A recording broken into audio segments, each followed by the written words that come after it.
Hello and welcome to a Song of Ice and Fire battle report. In this game, we're playing the Free Folk, led by Tormund, versus Targaryens, led by Khal Drogo, and the scenario is a Game of Thrones. So this game actually kicks off a local league, casual play league, that we're playing in Canberra over about the next 10 weeks. I am not sure if I will be able to report all of my league games. In fact, I strongly suspect that I won't. But it's very much just going to be a casual play league. We're going to work our way through all of the scenarios, probably then come back around again. Players can play any faction that they want. They can switch factions throughout the league. It's entirely casual, and we were planning to kick it off basically once the new patch dropped, and so we have. In terms of the new patch, it's been fairly well received locally, actually. I would say Canberra, where I live, is very much not a sweaty metagame community. We certainly have some competitive players. Players will sort of get competitive during local events that we run, but in general, there's very much a focus on casual play. A lot of the players are newer and are just having a good time. When you turn up for, a game at a local game night, you can be pretty guaranteed to see a firm mix of lists, factions, breakdowns, but very rarely will you see true, like, meta, full-on meta stuff. Like the Varamyr Sixskins 11 activation list that I've done some battle reports for literally only ever saw play during events, and sometimes not even then. With that said, reception to the patch has been pretty good. A lot of people are very enthusiastic about different things that they're going to be able to play now. Some of us are a little concerned about Golden Company swordsmen, but like my free folk were a little bit of a terror, and I haven't met anyone that has been unhappy with free folk losing insignificant off of their raiders, for example. So yeah, some pretty market optimism. We're all looking forward to playing over the league, playing the new patch. I'd actually, it's sort of like it's a marked distinction from some of the receptions I've seen online. I think I've seen two separate Discords post people posting comments in the vein of "I will simply refuse to play against Night's Watch," or "the best way to deal with Night's Watch is to refuse to play against them," which, to be perfectly honest, is just about the most "tell me you need therapy without telling me you need therapy" comment you can make about game balance. So looking forward to testing myself against a variety of different factions and lists. And this list that we're playing this evening is Tormund. Now this is actually going to be my second game, only my second game with the new patch, despite the fact that it's been out for a couple of weeks now. And that's actually just because I got sick on the last game night we had locally. We play on Monday evenings at Jolt Games in Canberra. So I had one game with Harma, trying out her as a commander, now that hit and run is actually good, and I had a tremendous amount of fun. And it actually gutted me not to be able to make the last game night, but we're rolling this evening with Tormund. Now, Tormund is probably my most played free folk commander. I'm very practiced with him. I enjoy him a great deal. The only reason I don't have more battle reports with him is that I played him so much before I began doing Song of Ice and Fire battle reports for the YouTube channel. But I love him to bits. His cards are exceptional, and he has been buffed in the most recent update, losing Furious Charge and just gaining Sundering. And native Sundering in free folk is a surprisingly rare coin, particularly on infantry, where you can coordination tactics. So I was very excited to play him. And the list that we're running here is distinctly a test bed list. It's not a competitive list. It's the kind of list that I build when a bunch of things have changed and I want to try all of them. That isn't particularly scientific, but it does let me get everything on the table. So what we've got here from, this is my deployment zone over here, we have a unit of Raiders with Harma's Bannerman, we have Varamyr and his Wolves, we have a unit of Raiders with Harma, we have a unit of Raiders with a Raid Leader, we have Tormund in his Thenn, and then we have the Bonelords chosen with Rattleshirt. The Bonelords chosen were one of the only I think the only free folk unit to receive a points decrease, going down to 6 points plus 2 points for Rattleshirt.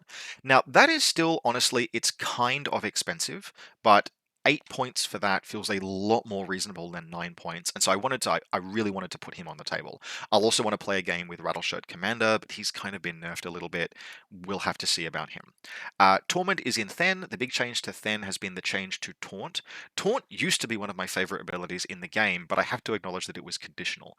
It could be extremely powerful, forcing your opponents to charge, but what that meant was that what it tended to do was nothing, nothing, nothing, and then, like, backbreak your opponent by forcing the charger unit onto stakes.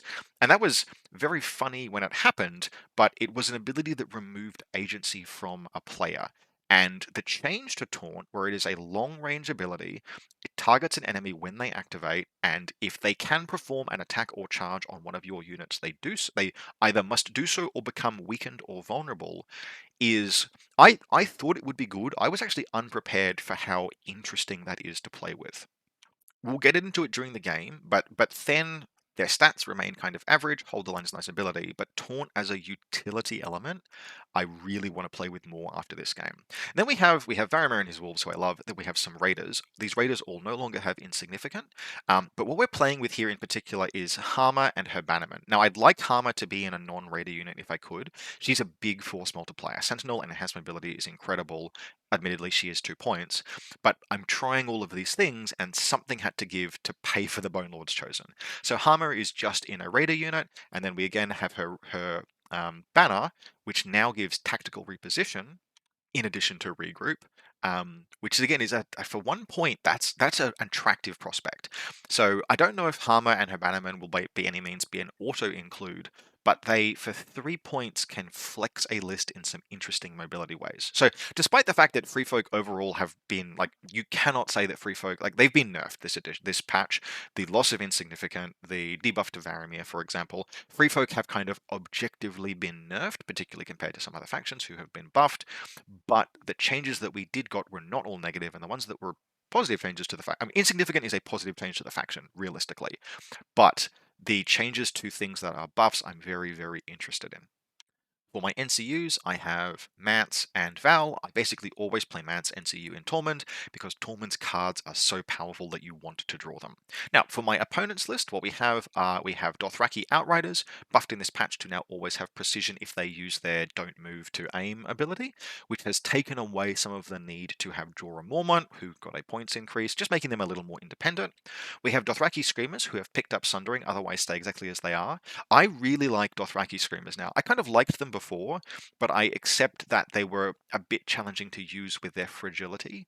But I think Sundering and Furious Charge and 7 dice hitting on 3s on a speed 6 cavalry unit, really, it's increasingly hard to argue with the value proposition for Screamers, particularly when the expensive, like the 8-point cavalry options for Targaryens, like we had the nerf to Flayed Men in the last patch, Khal Drogo's Bloodriders, they're good, but Khal Drogo's Bloodriders are also 8 points. I am increasingly liking Screamers, and I am wondering if there is a list that actually just focuses very, very heavily on them. Off the table, we have a Hrakkar in ambush, deployed. One of the lovely things about ambush is that you can, or outflank or whatever it's called, is that you can use it as a deployment step. We have Khal Drogo in his Bloodriders, and then we have whatever the dragon that does weakened is. I forget, but it's the dragon that does weakened. And Illyrio Mopatis and Daenerys, who gives rerolls and removes a condition token as the NCUs. So this, in terms, just to speak a little bit about deployment, slightly confused in terms of terrain. I put these are Game of Thrones objectives. The only one that is particularly relevant over here is we have the +1 tactics hand size objective. I put a forest on that in the hope that if I got that side, I could put Varamyr there and not get shot to death by Outriders, but it was a pretty forlorn hope. Otherwise, there are some corpse piles and some weirwoods. I'm happy with either. I put a corpse pile down over here to disincentivize my opponent from picking this side, but he just countered with a corpse pile of his own. So deployment during this game was really important, and deployment is one of those things that is one of the reasons why I tend to play 2 NCU Free Folk, is because although, yes, 3 NCUs has certain advantages, and Free Folk have perfectly serviceable, not great, but good NCUs, as Free Folk, I really value being able to organize my matchups and set them ahead of time. And that was very important in this game because Rattleshirt, who is my most expensive unit in my entire army, has some terrible matchups into about half of my opponent's list. In particular, the Dragon has 2+ morale, and Khal Drogo's unit has 5+ morale and Iron Resolve. So Rattleshirt, I had to use my deployments to hold Rattleshirt until he could face down things that he could maybe use his various abilities against. And that meant sort of deploying very non-committal stuff in the center. And once I'd done that, all of my opponent's things were deployed. I could chunk down my last 2 reserves unanswered. I could chunk down Torment, and I could chunk down the Bonelord's Chosen. And if you think about it, that kind of deployment advantage is if you think about deployment as the first turn of the game, and it really is in a very, it's true for games like Infinity, and it absolutely is true for Song of Ice and Fire. Deployment sets so much of the preconditions. It's your units arriving on the table that having having more numbers that aren't NCUs. NCUs give you no advantage during the deployment turn of the game, and more units does. And that paid off in this game because it let me guarantee where the Bonelord's Chosen could go. So we've got Hrakkars in reserve. I've won the role and picked turn order. My opponent has picked this side, and I am going to choose to go first. And the reason why I'm going to choose to go first is because I want the Hrakkars to either arrive now or in like not until turn 3. I don't want to have to deal with them on turn 2. If it's turn 1, I can deal with them comfortably. I've got Val as an NCU. We've got plenty of ways to answer them. If they charge the Bonelord's Chosen, I can deal with that. Like, I'm not worried about them arriving on turn 1. I don't want them arriving on turn 2. So I've set my turn order basically entirely on that, and my opponent, probably pretty wisely, has elected not to deploy them. So even with the pass tokens, I have a significant activation advantage over my opponent. Pass tokens are mechanics that have been introduced to the game in the most recent patch, and the turn is going to let me take advantage of that. Now, I haven't drawn, in terms of how things play out here, I haven't drawn any of Tormund's cards in my opening hand, but I am going to, the very first activation, Mance is going to claim the horse, and the influence of the Bonelord's Chosen, and they're going to move forward, and that's going to draw me a card. And I am potentially also going to have Val take a zone and move them forward, which is also going to draw me a card because of Mance's influence. And that gives me 2 chances, before they've even activated, it gives me 2 chances to see what I get as I go up to 5 cards, and let that influence my decision. And as it happens, off of the first advance, which puts the Bonelord's Chosen about there, Mance draws me the 6-inch charge card. And so with that in hand, I am going to play a lot of the rest of my turn with that in mind. So we are just going to jockey forward and position. The dragon is going to come around this direction. I am going to stay well away from him. One of the nice things to do in a Game of Thrones is you can run onto objectives on the first turn, but units, particularly units that are just like raiders, units that are just holding units, can set up like all the way back here with a 10-inch march onto this objective. And if doing that means that you don't get charged by a dragon on the second turn. So I play, once the dragon commits itself to movement, I play very conservatively around the dragon. Varamyr and his wolves are actually going to come this way. Harma is going to reposition this way, so I'm facing down the dragon with 2 raider units. And what I'm actually hoping to do is, on this flank, basically this space of the board here, I'm hoping to get a dragon to commit to just sitting on an objective. If I can do that, it's 7 points out of the game, which I can answer with 4 points of my own. That's ideal. I want to draw, like, the dragon's going to move somewhere, but whatever happens, I want to establish an infantry line kind of along there and here that's not vulnerable to being outflanked, isn't going to have a Hrakkar turn up for at least another turn, and can present then a nice offensive line that can charge into all of these sort of fragile or fragile-ish cavalry. Now, what actually happens is that my opponent ultimately has to, like, he wants to set up to take a shot. So the Bonelord's Chosen are going to move forward, then they're going to move forward again. And my opponent, so they're going to move, yep. And my opponent, so they'll move forward and they'll end up sort of like about here. And my opponent eventually uses an activate pass token, doesn't really matter. He is going to move the cavalry up, basically to kind of posture, threatening to take the swords. And then I will have Val take the swords, move the Bonelord's Chosen up again, and the Bonelord's Chosen are still a distance away at this point, but they are going to get within 11 inches, and they are going to charge, and so we'll end up with like the cavalry here, and the Bonelord's Chosen hitting them on the first turn. Now, I'm charging through a forest, the Bonelord's Chosen don't have Sundering, I don't have Coordination Tactics to give it to them from Tormund, but that happens as the very last activation of the turn, and it's really good, right? So if we jump forward, this is how things are looking. My opponent is going into this turn with Bonelord's Chosen in melee, having knocked a bunch of ranks off of the Outriders. The Hrakkar can't arrive for support, and if this hadn't happened, if I hadn't drawn the 6-inch charge and made this fight occur, I think my opponent would be in a position where what they would be doing, what they are looking to do, is they adopt this wide posture, and then they use the fact that their units are so fast to concentrate in. So I reckon that if I hadn't thrown this punch here, then on my opponent's turn, everything would have moved this direction, and Khal Drogo and the dragon would have descended to begin annihilating units here and here. That's how you want to play this kind of Dothraki list. But doing that relies on something horrible like this not happening. And because I've gotten into melee here, now my opponent can like take a zone, he could claim the horse, he could retreat, but that leaves the swords untaken, like puts me in a good position. This is rough for my opponent. And what he's going to do is he's going to basically bite the bullet and try and collapse in, and it's going to be this is where we're going to start seeing things like the Thenn matter. So one of the very first, there's some NCUs jockeying for position. I think he takes the swords, doesn't want to make an attack with the Screamers, so uses it instead with Illyrio to recover some Outriders. It's something like that. This game happened a couple of days ago now. But the big thing that is going to happen is that the Screamers are going to want to come into the Bonelord's Chosen, which is all well and good, except that the Thenn are here. And so when the Screamers activate, glory be, Taunt works on cavalry now. It technically did before, but for practical purposes it didn't. The rules just didn't interact properly. But the exposed flank of the Bonelords is exactly what these Screamers want to do, and I just drop a taunt down. I drop a taunt down, and what that means is that now the Screamers are vulnerable. Now what's actually going to happen is the Outriders are going to pull back. No, I remember. Yep, so my opponent, with all of this, this threat over here, there's some back and forth, and my opponent has pulled and plays Ride by Attack. And this is a really good card for him to have gotten here, because what it lets him do is it lets him get the Screamers through to here. Now, let's be honest, they are still going to die, because I have Lady Val, and the presence of Lady Val means that I can always maneuver my units, and these guys, like the Screamers, are pretty beaten up.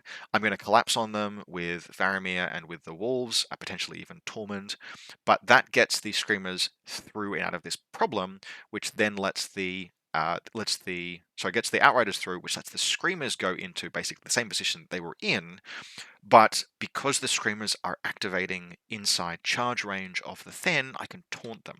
And because they're taunted, I mean, the Screamers are absolutely not in a million years making this charge, right? That's just not happening, because the Thenn will just punch them back, and they will get hard flank charged by those raiders. It'll be a mess. He'll lose the unit. He'll get collapsed in on. So he comes in to fight the Bonelord's Chosen. He has to go through the forest, which Sundering cancels out the forest benefit.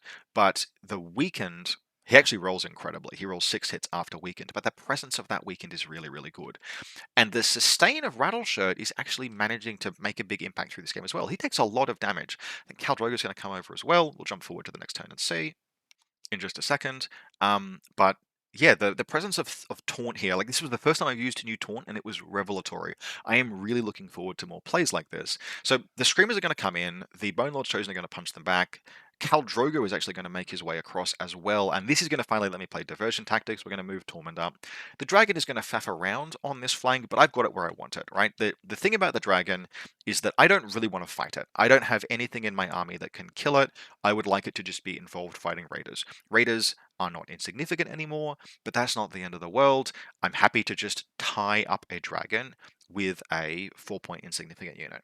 So I'm glossing over some of the conflict here, but the effect basically is cavalry is going to elect to concentrate in this location, and by forcing the hand of the cavalry, right, by forcing my decision to go aggressive with Bonelords early on has meant that cavalry has moved here, here, and here, and because it's moved into those locations, the advantage of Dothraki mobility has been effectively nullified, because I can respond by concentrating all of my own force in the same location.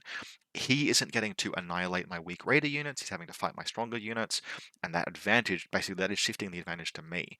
And so as a result, decisive blows occur. Both the Screamers and the Outriders are going to lose. I think both are going to be completely destroyed this turn. If we jump forward, yeah, we can see this decisive conflict. So this is what has happened: is the dragon has moved forward, I have moved forward onto this objective. Harma is hanging out in the middle. Has ability is incredible, and we've had this big fight happen over here. Now the Bonelord's Chosen are beaten to hell, like they're very badly damaged.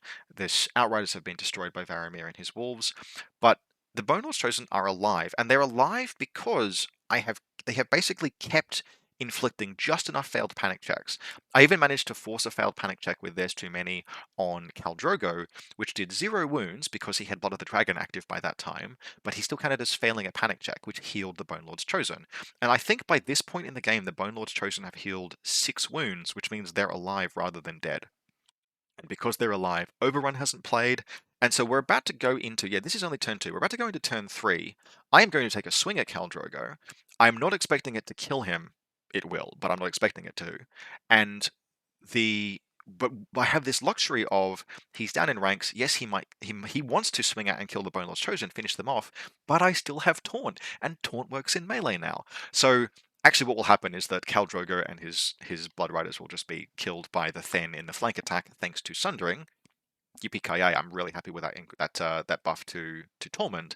But if he had lived, he would still have been in a really difficult position because attacking the Bonelord's Chosen would have resulted in him being vulnerable and weakened, which is a really big deal. So the ability that, like, I'm literally discovering this during play, the ability of Thenn to work with other troops to provide mutual support. Like, I'm not even playing with Sentinel much this game. I'm getting some maneuvers off of it, but that's it. The ability of Thenn to form a mutually supporting battle line with other potentially more fragile units and actually use Taunt in the, like, MMO, like, online game, taunt the raid boss kind of play is really interesting. So I'm, as much as this was a little one-sided, I'm very much enjoying this game. This turn, what is going to happen is that the Hrakkar is going to appear. It's turn 3. The dragon is going to punch this way. I'm going to retreat with these guys. They'll heal. The Hrakkar will go into the front, and I will bring Harma around. And Harma will actually use both Sentinel and Counter Assault from Tormund across 2 different activations to charge into the Hrakkar and destroy it. And so basically this here, after the Hrakkar arrived, is the last pick I'm going to have of the game. So Harma will end up destroying. So the Hrakkar is going to be dead. Khal Drogo is going to be dead. Obviously, the Bonelord's Chosen will occupy this space. Varamyr is already on an objective. These raiders will move forward onto this one. And at that point, we're playing Game of Thrones. I'm still free folk. As much as the activation advantage of having many units has been diminished by the pass token mechanic, there is still advantage just to being able to cover more ground, and that advantage is particularly notable in Game of Thrones as a scenario. So obviously we won't be playing this again next week. There'll be a different scenario then. We'll keep on moving our way down through the list.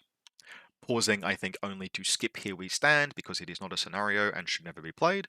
But with that exception, I think we're going to play probably every single scenario before we loop back around, which is going to be very fun and very interesting.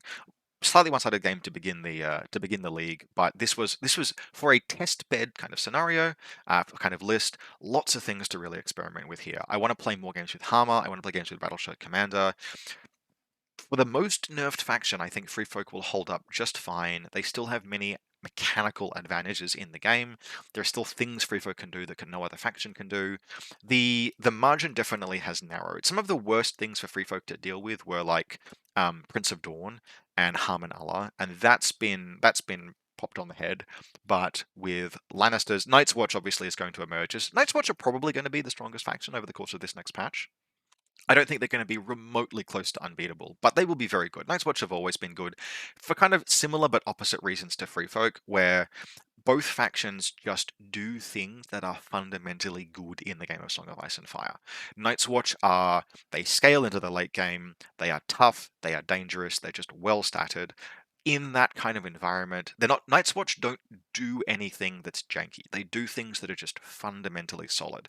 I think Cold Hand's probably the most busted thing in the entire game at the moment, but even then, it's like it's fundamentally good, solid stuff. So I think Night's Watch will probably emerge as, yeah, probably the best faction, but they're not going to be the best faction by anything near a margin that would justify saying, I will simply refuse to play Night's Watch. I think they're going to be the 56% win rate of this patch, and that's totally okay. Something will be, it's fine. As long as it's something that changes from time to time, there are probably some people who are a little bit sick of hearing Night's Watch is good, but like Lannisters right now in this patch are looking really solid. Starks are looking very interesting. Greyjoys, I think, are definitely a 2 steps forward, 1 step back kind of situation. It's going to be challenging for Greyjoy players to do a little bit of panning for gold, but even then, there are things in Greyjoy.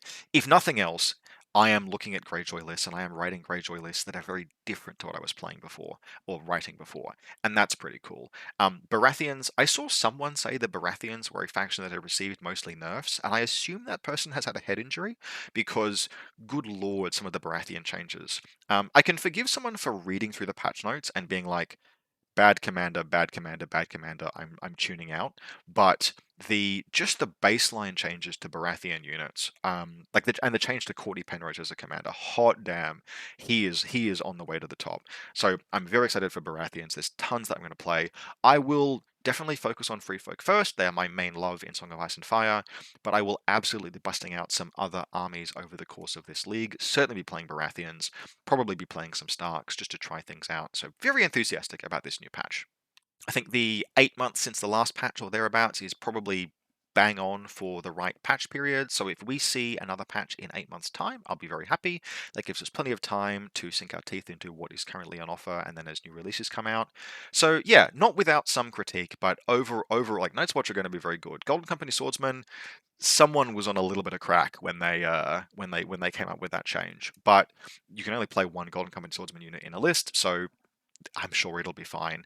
Yeah, overall, surprisingly optimistic. Very happy with the new patch. Looking forward to the league.